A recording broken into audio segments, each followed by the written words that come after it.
Bismillahirrahmanirrahim. Assalamualaikum warahmatullahi wabarakatuh. Kembali lagi bersama saya, Rio Wijaya, di sebuah kisah misteri.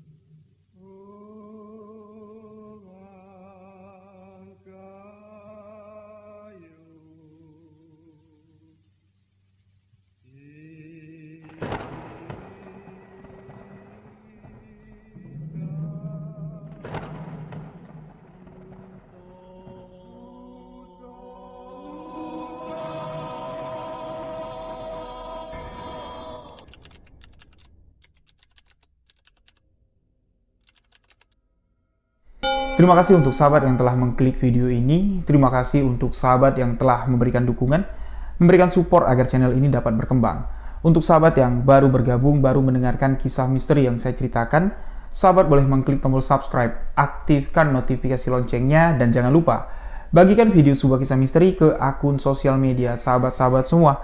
Untuk lebih akrab dengan saya, sahabat boleh follow akun Instagram pribadi saya di Rio.Wijaya91, dan untuk sahabat yang ingin berbagi cerita misteri, boleh sahabat kirimkan cerita yang sahabat alami.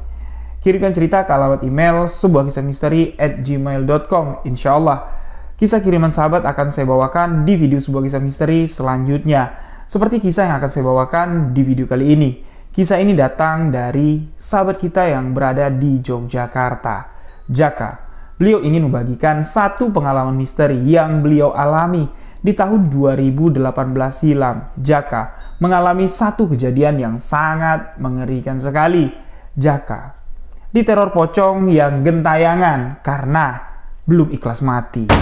Penasaran dengan kisah yang akan saya ceritakan di video kali ini? Simak hanya di sebuah kisah misteri.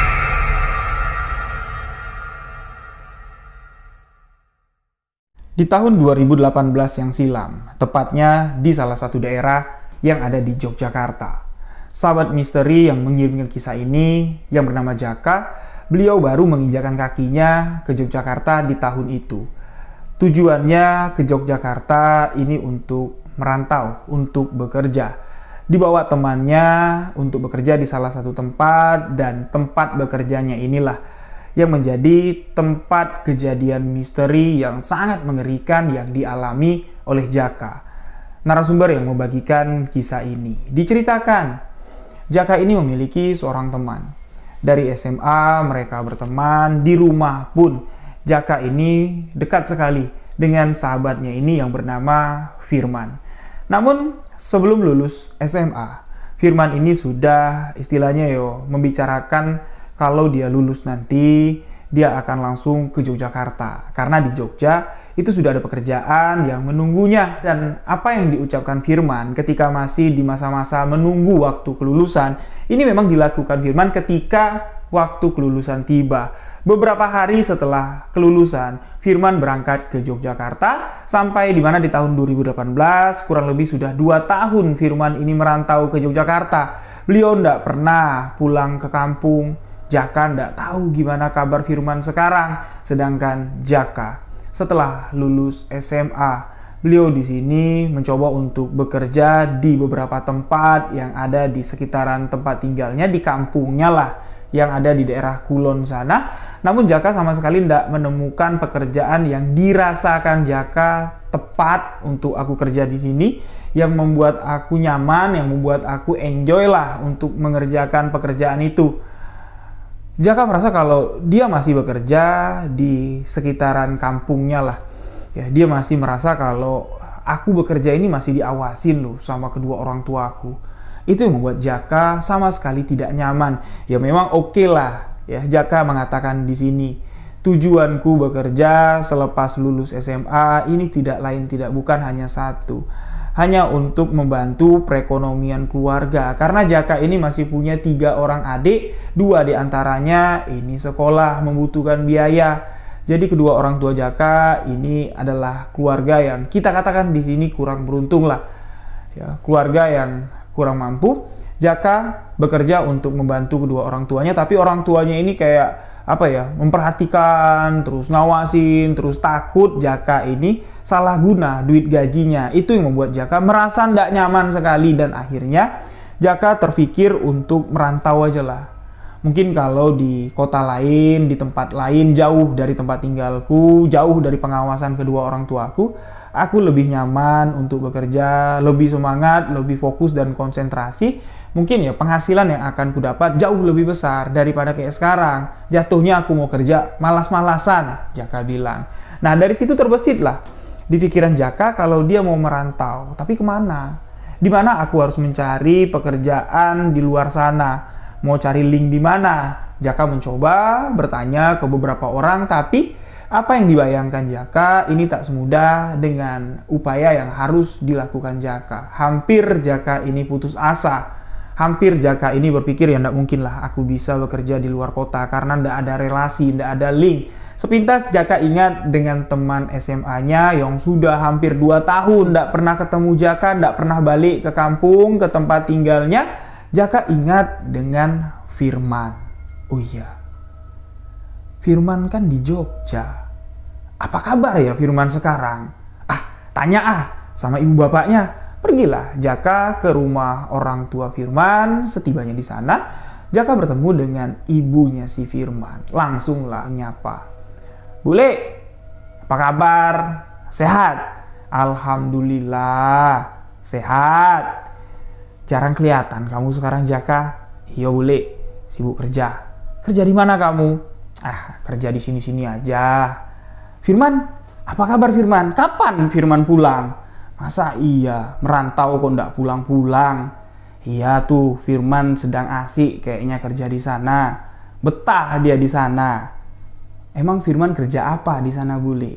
Ya bule ndak tahu juga. Firman ndak pernah banyak cerita. Ya, dia cuma ngabarin kondisinya, gimana kondisinya sekarang, yang ngirimin duit buat adik-adiknya. Firman di Jogja tinggal di mana bule? Boleh ndak aku minta alamat tempat tinggalnya Firman? Untuk apa? Tanya ibunya si Firman. Ndak, ya mana tahu aku bisa ngumpulin duit, ada ongkos, ya mau jalan-jalan lah ke Jogja.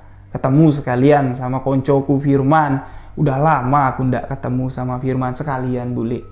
Aku kepingin kayak Firman bisa kerja di sana, bisa kerja jauh dari tempat tinggal, merantau. Aku kerja di sini ndak nyaman, ndak betah aku.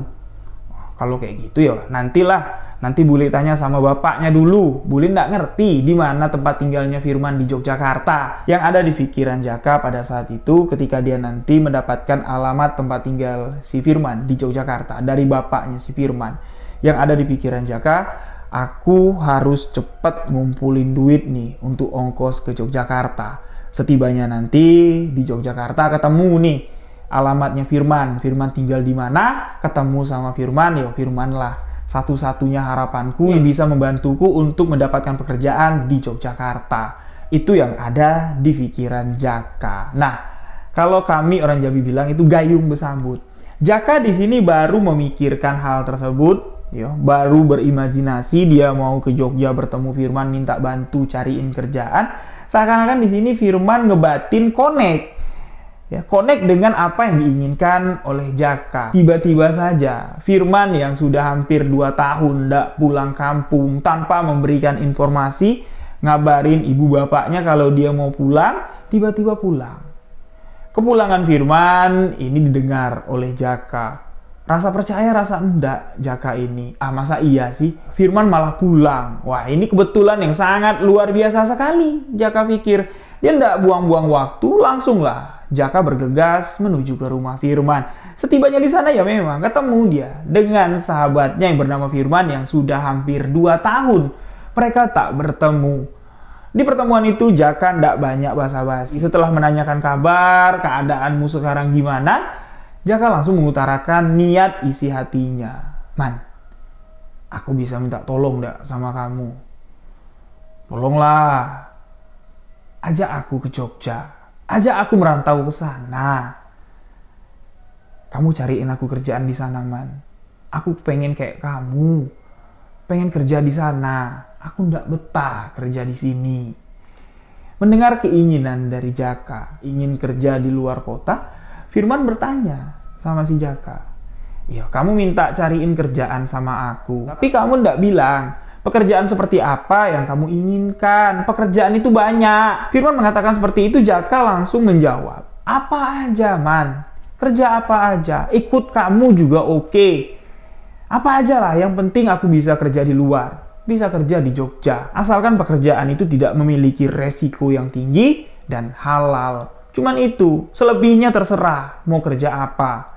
Yakin kamu? Mau kerja apa aja? Iya, apa aja. Pokoknya aku ikut kamu ya. Lalu Firman mengatakan, ya udah. Kalau memang itu keinginan kamu, ya udah. Siap-siaplah. Aku di sini cuma 2 hari. Nanti bareng berangkat sama aku ke Jogja. Kebetulan di tempatku kerja, bosku sedang mencari 1 orang untuk bekerja di sana. Kebetulan sekali, kalau kamu memang mau kerja kayak aku, yuk ikut aku 2 hari lagi.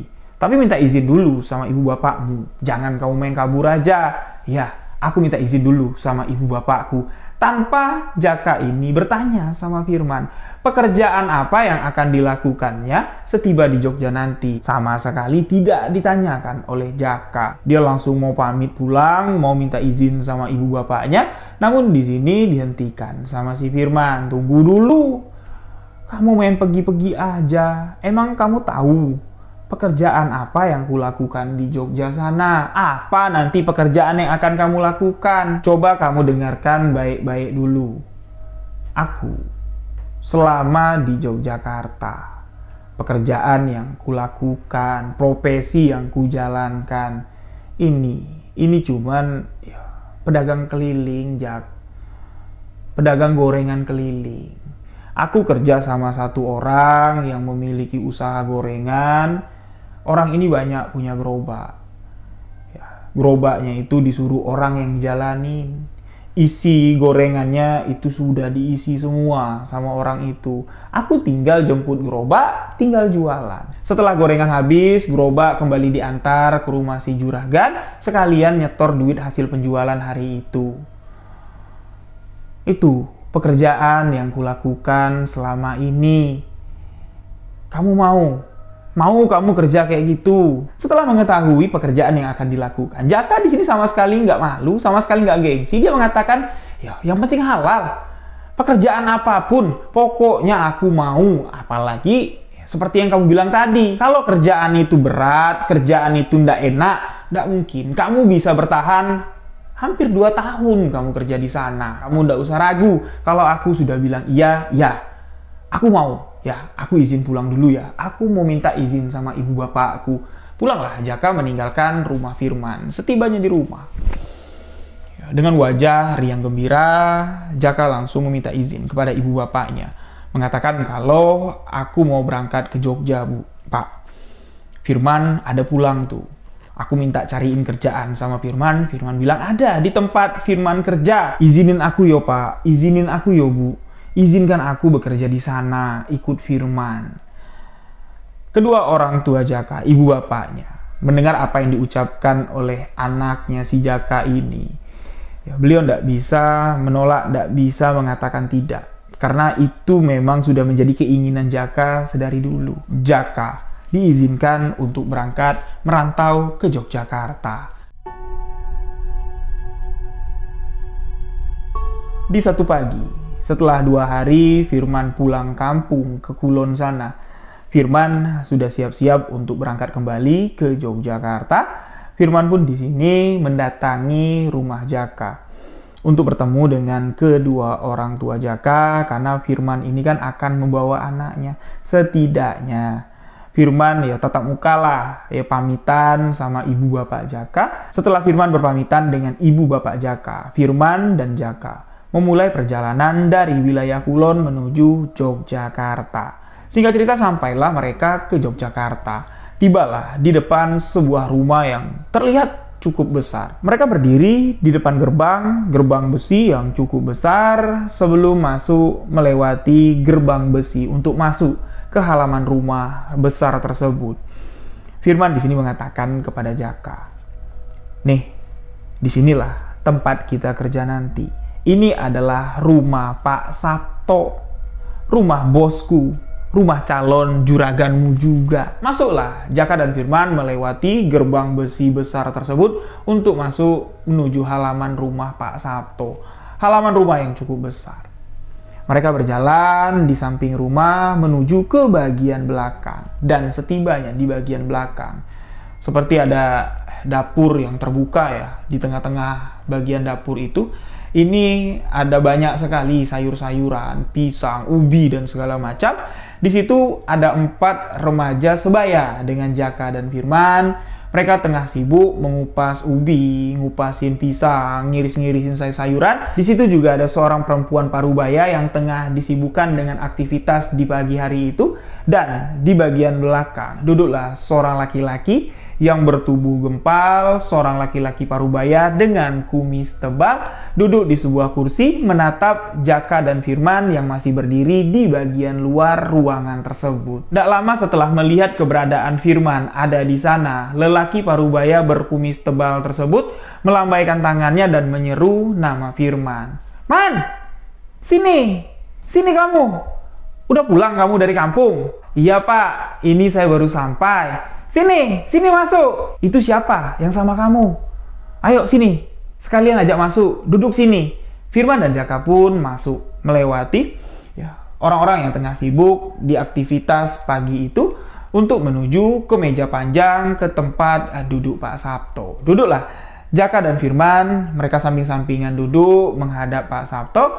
Firman di sini memperkenalkan Jaka.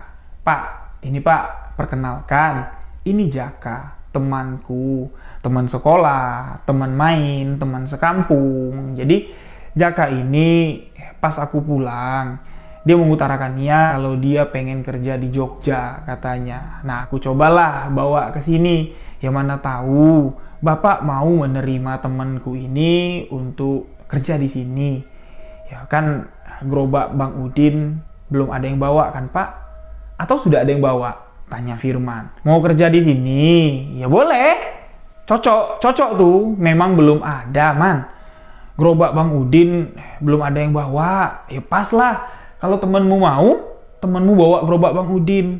Emang teman kamu sudah tahu, sudah kamu jelasin, sudah kamu ceritain pekerjaan apa yang akan dilakukan di sini?" "Ya sedikit banyak sudah saya jelaskan, Pak. Sudah saya gambarkan semua." "Ya syukurlah kalau kayak gitu. Nggak perlu saya menjelaskan panjang lebar lagi. Ya udah, kalau kamu memang betul mau kerja di sini, tadi juga Firman bilang kamu udah tahu pekerjaan apa yang akan kamu lakukan, ya wis. Sekarang saya mau nanya sama kamu, selama kamu kerja di sini nanti, kamu mau tinggal di mana? Ini temenmu mau kamu bawa ke kontraanmu, Man?" tanya Pak Sabto kepada Firman. "Ya enggak lah Pak. Ya enggak mungkin lah saya bawa ke kontrakan saya. Kontrakan saya yo kecil kayak gitu. Untuk saya sama istri saya saja itu udah sempit." Mendengar apa yang diucapkan oleh Firman, Jaka di sini bengong dan bertanya sama Firman, "Istri? Kamu tinggal sama istri, Man? Emang kamu udah nikah? Kapan kamu nikah?" Firman yang ditanya seperti itu di depan Pak Sabto oleh si Jaka di sini memberikan isyarat sembari berbisik, Nanti aku jelasin, udah enak." Pak Sabto pun memotong pembicaraan Firman dan Jaka dengan mengatakan, "Ya sudah, kalau si Jaka belum tahu mau tinggal di mana. Kalau Jaka mau tinggal di sini bareng teman-teman yang itu, ya enggak apa-apa. Itu kan di belakang ada tempat tinggal. 1 kamar tuh kosong. Bisa menempati kamar itu. Jadi Jaka nggak perlu lagi repot-repot cari tempat tinggal, nggak perlu mengeluarkan biaya lebih lagi untuk bayar sewa tempat tinggal. Kalau Jaka mau tinggal di sini, Jaka gratis loh tinggal di sini, nggak perlu bayar sewa tempat tinggal. Tempatin aja, selagi kamu kerja di sini, bebas kamu tinggal di sini. Tapi kalau kamu tinggal di sini kan nggak dipungut biaya. Bapak cuma minta, kamu pengertian aja. Kamu bantu istriku untuk nyiapin bahan gorengan yang akan kalian jual nanti. Tuh, kayak teman-temanmu yang itu. Tuh, 4 orang itu tinggal di sini. Ya setiap pagi Mereka secara sukarela bantuin istriku. Kerjanya ndak berat kok. Paling ngupasin ubi, ngupasin singkong. Ya, seperti itulah. Seperti yang bisa kamu lihat. Jaka pun dengan senang hati menerima tawaran Pak Sabto. Jaka berterima kasih sama Pak Sabto karena telah mengizinkan untuk tinggal di sana. Bergabung dengan mereka yang ada di sana. Nah, setelah yakin Jaka kerja di sana, tinggal di sana, Pak Sabto memanggil salah satu 4 dari remaja yang tengah bantu istrinya Pak Sabto nyiapin bahan gorengan ini. Ya, Pak Sabto manggil Imam. Mam, sini Mam, ada teman baru kerja di sini. Dia juga mau tinggal di sini. Tolong kamu antar ke belakang. Tunjukkan kamar tidurnya. Tuh, kamu ikut sama Imam, biar diantar sama Imam. Jaka pun berdiri, membawa tasnya, berjalan mengikuti Imam, menuju ke bagian belakang rumah tersebut, di belakang bagian dapur. Ini masih luas ternyata, rumahnya si Pak Sabto ini. Di bagian belakang, itu dari kejauhan terlihat ada 3 petak kamar, kayak kamar bedeng. Kamar 1, kamar 2, kamar 3, dan di depan kamar-kamar itu, ini lantainya di semen sama Pak Sabto. Ya, itu berjejer, ada 10 gerobak. Berjejer tersusun rapi. Itulah gerobak gorengan kepunyaan Pak Sabto. Gerobak gorengan yang akan dibawa mereka yang bekerja di sana untuk berjualan. Termasuk Jaka. Imam membawa Jaka menuju ke kamar nomor 3. Imam membuka pintu kamar nomor 3, mempersilahkan Jaka untuk masuk. Nih, kamu tidur di sini. Ini kamar yang bisa kamu tempati. Oh, makasih Mas, makasih, kata si Jaka. Jaka melihat di dalam itu sudah ada kasur, bahkan ada lemari. Ruangannya tidak terlalu besar, namun untuk tidur berdua, bahkan ya tidur bertiga, ini tidak bakal sempit juga lah. Masih lumayan luas lah, masih lumayan muat untuk tidur bertiga sekalipun. Nah, setelah si Jaka melihat bagian dalam kamar, Jaka bertanya sama Imam, jadi Mas, aku di sini sama siapa tidurnya nanti? Ya kamu sendirilah di sini. Oh ya sudah, kalau kayak gitu, Jaka bilang, saya tuh ndak enak kalau ada yang menempati kamar ini selain saya ndak enak mau masukin barang duluan. Ya setidaknya saya ketemu dulu sama yang menempati kamar ini, minta izin dulu sama yang nempatin kamar ini sebelum barang-barang saya masuk. Ndak apa-apa, ndak ada yang menempati kamar ini, Imam bilang. Silakan, bawalah pakaianmu, barang-barangmu masuk. Nah, kalau kamu mau mandi, WC kita ini pas ada di belakang kamarmu ini. Lewat depan sini, belok kiri mentok, nah ketemulah kamu sama WC. Yaudah ya, aku tinggal, Imam bilang. Kalau kamu mau beres-beres, mau mandi, ya mandilah. Jaka pun ikut lagi ke depan sama si Imam. Jaka ndak mau beres-beres, ndak mau mandi, berleha-leha, santai-santai dulu di dalam kamar. Karena di depan, ini kan Firman masih di sana. Ya mana tahu, Firman yang tidak tinggal di sana, ini nunggu Jaka untuk pamitan. Ya ndak mungkin. Kalau Jaka ini berleha-leha, Firman menunggu di depan terlalu lama. Jadi Jaka kembali lagi ikut sama si Imam ke depan. Setibanya di depan, Firman ternyata sudah pulang duluan. Pak Sabto mengatakan, temenmu sudah balik, Leh. Temenmu nitipin kamu sama bapak. Nah, sekarang kamu udah makan belum? Kalau belum makan, makan dulu. Makan tuh, ada makanan di dapur sana. Nanti setelah makan, kamu boleh bantuin teman-temanmu itu. Dan nanti kamu akan ditunjukin sama Imam mana gerobak yang bakal kamu bawa untuk kamu jualan besok. Dan Jaka pun memulai aktivitas di hari itu. Setelah sarapan Jaka tadi, dia bantu-bantu ngupas ubi, dicuci bersih, motong-motong sayuran untuk bakwan dan segala macam. Setelah semua rampung, Jaka pun di sini dibawa sama Imam ke tempat parkir gerobak yang berada di depan tempat mereka tinggal atau di depan kamar-kamar mereka. Bersusun ada 10 gerobak. Imam mengatakan, ini gerobak nomor 1, ini parkirnya ya di sini. Gerobak nomor 2 ini ada yang bawa nanti. Gerobak nomor 3 itu punyaku. Nah, gerobak nomor 4 ini yang kosong. Gerobak nomor 4 inilah yang nanti bakal kamu bawa untuk jualan. Nah, mungkin hari ini kamu nggak jualan dulu. Jadi sebaiknya kamu bersihin dulu gerobak ini. Karena udah sebulan lebih gerobak ini nggak dibawa keluar. Lihat tuh, banyak debu. Mending kamu bersihkan sekarang jadi kamu jualan besok enak. gerobakmu sudah bersih. Jaka pun menurutin apa yang diusulkan oleh imam. Ditarik keluarlah gerobak tersebut. Yang mana gerobak ini sudah sebulan lebih. Ini tidak dibawa keluar, bannya pun kempes. Dikeluarin gerobak, dipompa bannya, ya memang gerobak itu kotor sekali. Menurut apa yang diceritakan oleh imam. Yang sebelumnya megang gerobak ini, yang berjualan gorengan ini, itu udah sebulan lebih pulang kampung, tapi tidak balik-balik lagi ke sini. Makanya gerobaknya terbengkalai seperti ini. Jadi kamu bersihin aja lah dulu. Dibersihkanlah oleh Jaka hari itu. Udah kinclong semua nih gerobaknya. Ya, dimasukkan lagi lah sama si Jaka ke tempat parkir gerobak, dan di jam 11 siang. Gerobak-gerobak itu satu persatu sudah meninggalkan tempatnya si Pak Sabto, sudah menuju ke tempat mereka mangkal. Dan di siang itu Jaka belum ikut jualan dia, karena dia kan baru datang. Nah, Pak Sabto di sini membonceng Jaka dengan sepeda motor untuk nunjukin Jaka di mana tempat Jaka akan mangkal berjualan gorengan. Pak Sabto bilang, memang tempat kamu mangkal ini memang paling ujung, paling jauh di antara teman-temanmu yang lain, tapi di situ yang paling rame. Jadi biar aku tunjukin dulu jalannya, biar kamu hafalin dulu jalannya. Karena kalau untuk pergi dari tempatku, kamu harus dorong gerobak untuk sampai ke sana. Dan untuk pulang nanti, kalau ada temenmu yang pulang duluan, itu bakal aku suruh nyusul. Kamu akan dijemput, kamu akan dibonceng naik sepeda motor, gerobakmu tinggal digeret. Tapi kalau ndak, ya terpaksa. Malam-malam pun kamu harus berjalan untuk pulang sendiri. Berani kan? Kata Pak Sabto. Ya berani Pak, berani. Misalkan aku tahu jalannya itu kemana, arahnya kemana. Ya makanya ini, aku mau nunjukin sama kamu. Dibonceng lah si Jaka ini sama Pak Sabto bawa motor, ditunjukin lah rutenya. Memang lumayan jauh, naik motor aja ya sekitaran 20 menit. Apalagi jalan kaki, pikir Jaka. Tapi ya tidak apa-apa lah, kan belum dicoba. Sampai di sana ditunjukin di sini nanti. Ini tempat ini udah kusewa, tempat ini tempat biasa orang ku jual gorengan. Jadi kalau ada yang nanya kamu siapa, bilang aja ini gerobaknya Pak Sabto. Insya Allah tidak ada yang berani ganggu.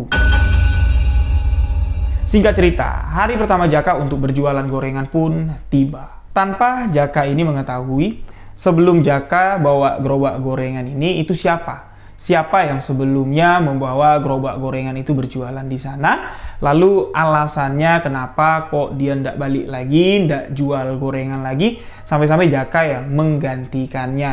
Tanpa Jaka mencari tahu dan tanpa juga ada yang menceritakan kepada Jaka tentang sosok orang tersebut, Jaka memulai aktivitasnya untuk menggantikan orang tersebut berjualan di tempat biasa gerobak itu mangkal. Di kisaran jam 10, Jaka udah siap-siap nih.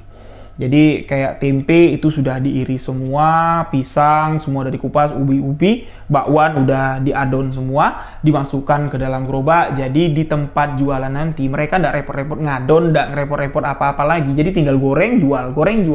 Cuman itu yang dilakukan si penjual. Nah, semuanya udah dimasukin, semuanya udah dirapikan. Jaka pun keluar dari tempat Pak Sabto menuju tempat Jaka bakal mangkal jualan gorengan.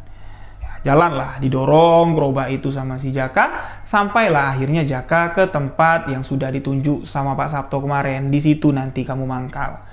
Nah, baru gerobak itu sampai, belum lagi Jaka ini ngeluarin tempat penggorengan, manasin minyak.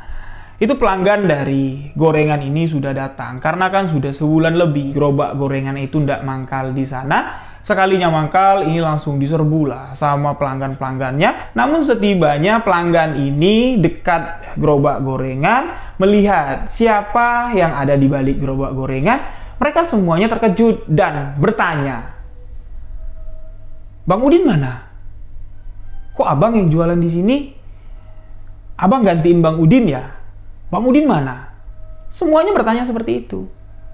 Jaka yang tidak tahu siapa yang ditanyakan oleh orang-orang ini. Bang Udin itu siapa? Jaka bingung mau menjawab apa. Jaka cuma menjawab, "Ya aku sekarang jualan gorengan di sini. Bukan Bang Udin yang jualan di sini. Atau Bang Udin pindah ya? Pindah mangkal di mana?" Tanya mereka. Sepintas Jaka ingat dengan cerita Imam, gerobak ini udah lama nggak keluar. Pasti kotor, kamu bersihkan dulu karena yang ngurus gerobak ini sebelum kamu itu pulang kampung nggak balik-balik lagi. Ingat dia dengan ucapan Imam seperti itu. Ucapan Imam inilah yang kembali diucapkan untuk menjawab pertanyaan orang-orang yang menanyakan Bang Udin mana. Bang Udin pulang kampung, sampai sekarang nggak pulang-pulang. Itu yang dijawab oleh Jaka. Mendengar jawaban Jaka, terlihat raut wajah dari pelanggan-pelanggan ini tuh agak sedikit kecewa. Ya, Jaka merasa kalau pelanggan-pelanggan ini memiliki kedekatan dengan sosok Bang Udin si penjual gorengan. Bukan cuma sekedar pelanggan-pelanggan ini mau menikmati gorengan yang dijual Bang Udin, tapi ya kayak akrab lah. Jadi ketika Jaka bilang Bang Udin pulang kampung nggak pulang-pulang, mereka agak sedikit kecewa. Tapi kekecewaan dari pelanggan-pelanggan ini ya terbayar lah. Karena walaupun Bang Udin nggak ada, Bang Udin digantikan Jaka, gorengannya tetap dapat mereka nikmati. Singkat cerita, di hari pertama Jaka berjualan, itu semuanya berjalan sesuai dengan harapan Jaka. Di kisaran jam 9 malam, semua gorengan, stok gorengan yang dibawa, ini semua sudah habis terjual. Jaka beres-beres, lapaknya disapuin, ya, diberesin. Jaka pun bergegas menuju pulang. Ya. Apa yang dikatakan Pak Sabto, kalau kamu pulangnya agak sedikit larut, mungkin ada yang jemput. Tapi kalau stok gorenganmu habis duluan, terpaksa kamu harus jalan. Di jalan lah Jaka, berjalan kaki. Ternyata kalau malam ya, itu di jam 9 malam aja, belum terlalu larut. Jalan yang tadi siang dilalui Jaka ini warawiri orang rame. Ternyata kalau malam ini sepi. Di jam 9 saja, ini sepi. Jadi ya, suasana gelap, Jaka dorong gerobak sendirian, baru pula ya malam-malam lewat di tempat itu, di jalan itu, di jalur itu. Agak sedikit merinding lah yang dirasakan Jaka, tapi dia yakin nggak ada apa-apa. Ya, di tempat umum kayak gini, ya ngapain mesti takut. Jadi ya teruslah didorong sama si Jaka, dan akhirnya Jaka pun sampai ke tempat Pak Sabto. Setibanya di sana, Jaka langsung membawa gerobak itu ke belakang, gerobak itu dikosongkan, gerobak itu pun diparkir. Nah, Jaka yang pulang duluan, Jaka yang nggak tahu menau, nggak tahu aturan, ternyata gerobak nomor 1, siapa yang punya gerobak nomor 1? Itulah gerobak yang akan diparkirkan di barisan pertama, di tepi tembok. Nah, gerobak nomor 2, siapa yang bawa? Itu ya ditempatin di posisi nomor 2. Nomor 3 sampai nomor 10 ini harus berjejer. Jaka yang nggak tahu peraturan itu, karena kosong ya, tempat ini kosong. Jaka berpikir kalau aku sodok di tengah-tengah, nanti ada gerobak lain datang, ya mereka terhalangi, jadi ya dipepet sama Jaka. Gerobak nomor 4 yang dibawa Jaka, ini diparkirkan Jaka di urutan gerobak nomor 1. Tanpa Jaka tahu, tanpa Jaka mengetahuinya. Dan di malam itu, Jaka yang merasa udah lelah, dia keluarin barang-barang, gerobak itu ndak dilap, ndak dicuci sama si Jaka, ditinggalkan begitu saja. Jaka langsung masuk ke dalam kamar untuk beristirahat, sedangkan uang setoran ini akan disetorkan di keesokan pagi. Karena malam Pak Sabto kan sudah beristirahat, pagi lah baru mereka ini nyetor, berapa uang setoran, berapa yang laku, berapa yang habis gorengan disetor sama Pak Sabto, dan mereka pun akan mendapat upah. Hari itu juga mereka akan mendapat upah karena sistem kerja dengan Pak Sabto ini gajinya harian. Jaka malam itu istirahat lah dia. Dia mau mandi tapi males. Rasanya tuh males. Tapi enggak gerah. Risih rasanya kalau enggak mandi. Jaka pun langsung lah ke kamar mandi. Memang suasana di kamar mandi itu gelap. Karena di bagian belakang ya. Di bagian pojok belakang. Tertutup dengan 3 kamar ini. Suasananya gelap, lembab, agak sedikit mencekam. Jadi mandilah Jaka. Ketika Jaka mandi, dia mendengar suara ketukan. Jaka yang sadar dengan suara ketukan, Jaka pun nyaut dari dalam kamar mandi. Ya, tunggu bentar. Bentar lagi aku beres kok. Bentar lagi aku keluar. Bergegaslah. Jaka mandi, andukan, dan Jaka keluar. Setibanya Jaka keluar, di luar tidak ada siapa-siapa. Jaka masih berpikir positif. Mungkin dia ngetok doang, ngasih isyarat kalau dia mau mandi juga, mau pakai WC juga. Habis itu dia masuk ke kamar lagi. Jadi Jaka pun keluar dari kamar mandi menuju ke kamar tempat tidurnya. Setibanya Jaka di bagian depan, dia melihat kalau gerobak-gerobak itu semuanya masih belum ada yang pulang. Yang terparkir itu cuma gerobak Jaka. pintu kamar nomor 2, pintu kamar nomor 3 ini masih terkunci dari luar, kegembok. Pikiran Jaka tadi, ya mungkin salah satu penghuni kamar nomor 1 atau kamar nomor 2 yang ngetok pintu kamar mandi. Ternyata orangnya aja belum pulang. Jadi siapa yang ngetok pintu kamar mandi tadi? Jaka sempat berpikir dan pikirannya mulai enggak, tapi dia mencoba untuk membuang pikiran negatif tersebut. Jaka masuk ke dalam kamarnya. Jaka menggunakan pakaian dan rebahan di atas tempat tidur. Di malam itu, Jaka tertidur lelap karena Jaka pertama kali jualan gorengan. Jaka merasa hari itu sangat melelahkan. Jaka pun tertidur lelap. Namun, lelapnya tidur Jaka pada malam itu tersentak bangun karena Jaka mendengar seperti ada suara gerobak yang sedang maju mundur. Seperti ada yang sedang memainkan gerobak yang terparkir di depan kamarnya. Terdengar suara gesekan ban gerobak di atas semen tempat gerobak itu terparkir. Terdengar jelas sekali, seakan-akan gerobak itu ditarik maju dan dimundurkan lagi. Dimajukan, dimundurkan lagi. Jaka yang terbangun mendengar suara tersebut berpikir awalnya ini masih senja. Ya mungkin teman-temanku pada balik, pada markirin gerobak. Jaka mau melihat siapa saja yang sudah pulang. Namun, ketika Jaka bangkit dari tidurnya, Jaka melihat jam, ini sudah jam 3. Siapa kira-kira di antara 9 yang bawa gerobak ini baru pulang di jam 3 dini hari. Jaka semakin penasaran. Jaka mengintip dari jendela kacanya. Dibukalah tirai penutup jendelanya. Jaka mengintip, ternyata 10 gerobak itu sudah tersusun rapi. 10 gerobak itu sudah terparkir, namun ada satu gerobak yang terparkirnya ini agak menjorok maju. Jaka menghitung 1, 2, 3, 4. Gerobak nomor 4. Itu bukannya gerobakku ya? Tapi perasaan tadi gerobakku ini ditaruh di parkiran nomor 1. Tapi kok pindah ke nomor 4? Salah lihat kali. Udah biarlah. Besoklah baru dirapiin. Ditutuplah tirai itu sama Jaka.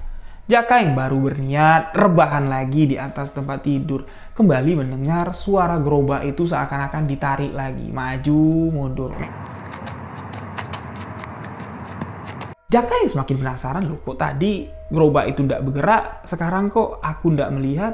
Seakan-akan gerobak itu bergerak. Siapa yang menggerakkannya? Kembali Jaka di sini perlahan membuka tirai jendela. Jaka melihat gerobak di barisan nomor 4 ini berjalan maju mundur dengan sendirinya. Maju mundur, maju mundur, dan sekelibat. Di barisan gerobak yang berjejer, 10 gerobak yang berjejer. Gerobak nomor 4 yang maju mundur, sekelibat di selipan gerobak nomor 4. Di antara gerobak nomor 3, gerobak nomor 4 dia posisinya mundur. Di antara gerobak nomor 5 itu sekelibat terlihat ada bayangan putih.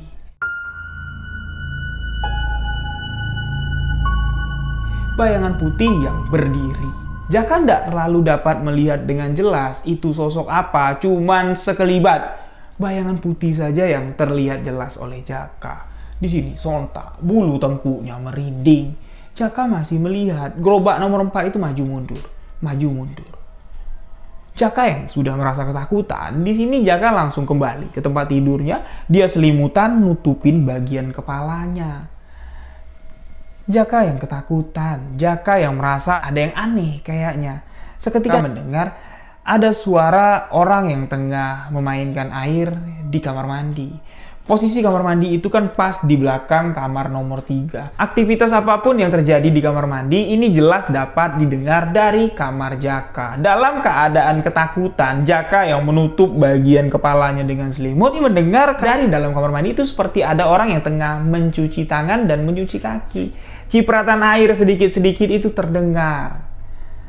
Jaka berpikir siapa kira-kira yang ada di dalam kamar mandi.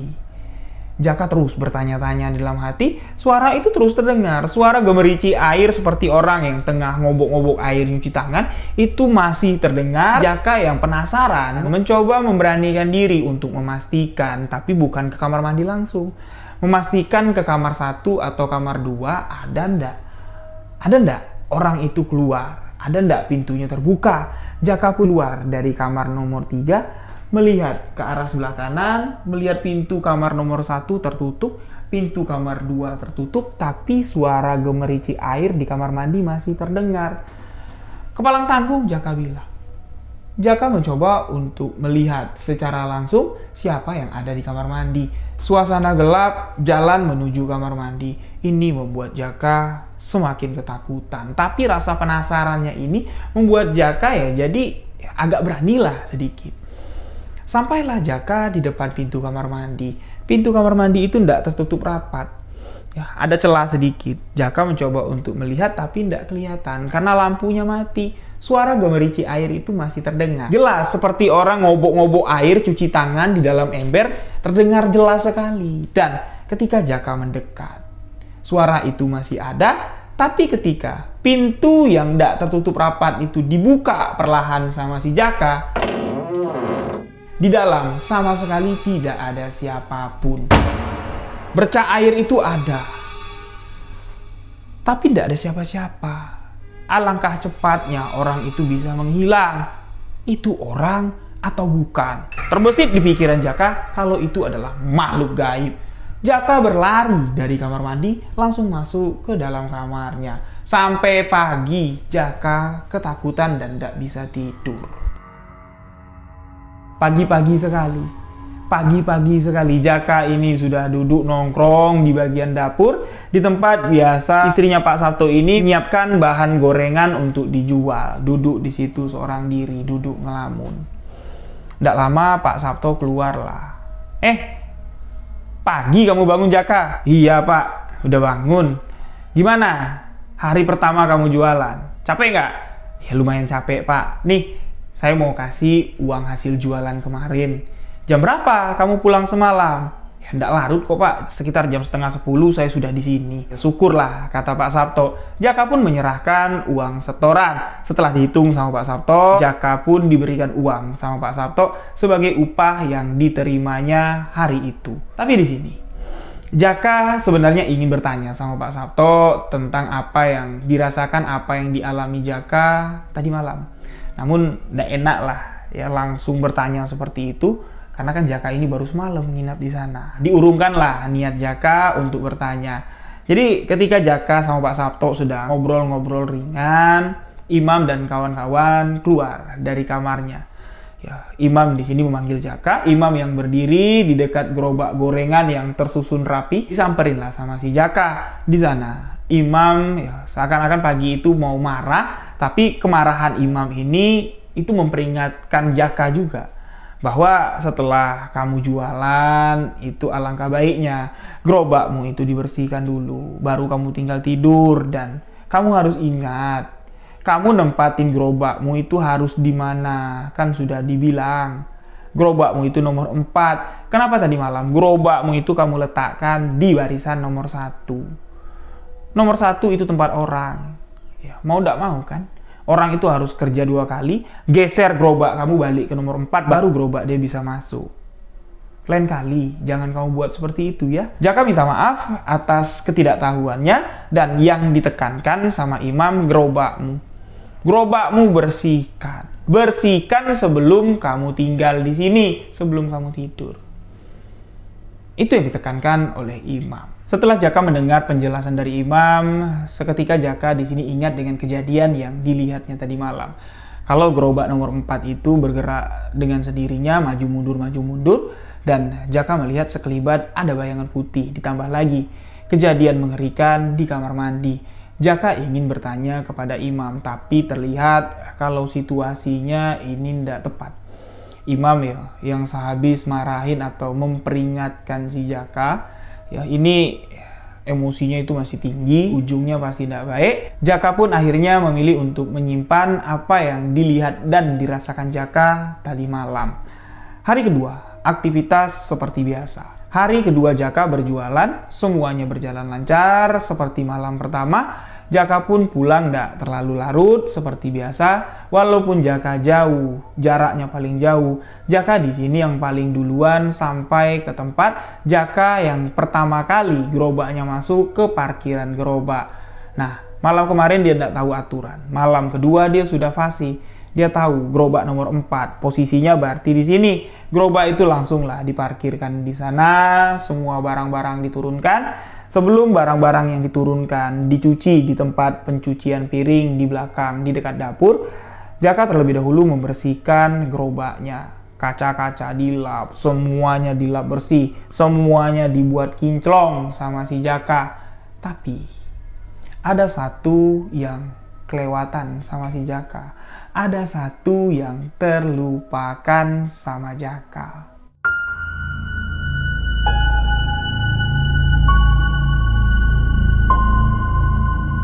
Dan di malam itu, kembali Jaka mengalami satu kejadian yang cukup mengerikan kalau saya bilang. Jadi, ketika dia tidur, ya, posisi lampu kamar itu dimatikan sama Jaka. Dan di malam itu, Jaka yang merasa kalau dia sudah tertidur sangat lelap sekali, tidak tahu ini jam berapa. Tiba-tiba saja Jaka mendengar kayak ada suara napas orang, napas yang terengah-engah itu dekat sekali.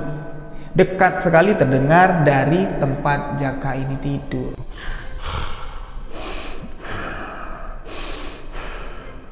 Suara napas yang ditarik dalam dan keluar dari hidung. Seperti napas orang yang sedang emosi, sedang dongkol lah. Itu terdengar jelas. Seketika Jaka membuka mata. Suasana gelap kamar di sini tidak dapat membuat Jaka melihat suara itu berasal dari mana. Tapi dekat sekali rasanya. Samar-samar. Ketika Jaka sudah betul-betul membuka matanya 100%, Jaka melihat ke arah dekat tembok. Itu kok ada sosok hitam.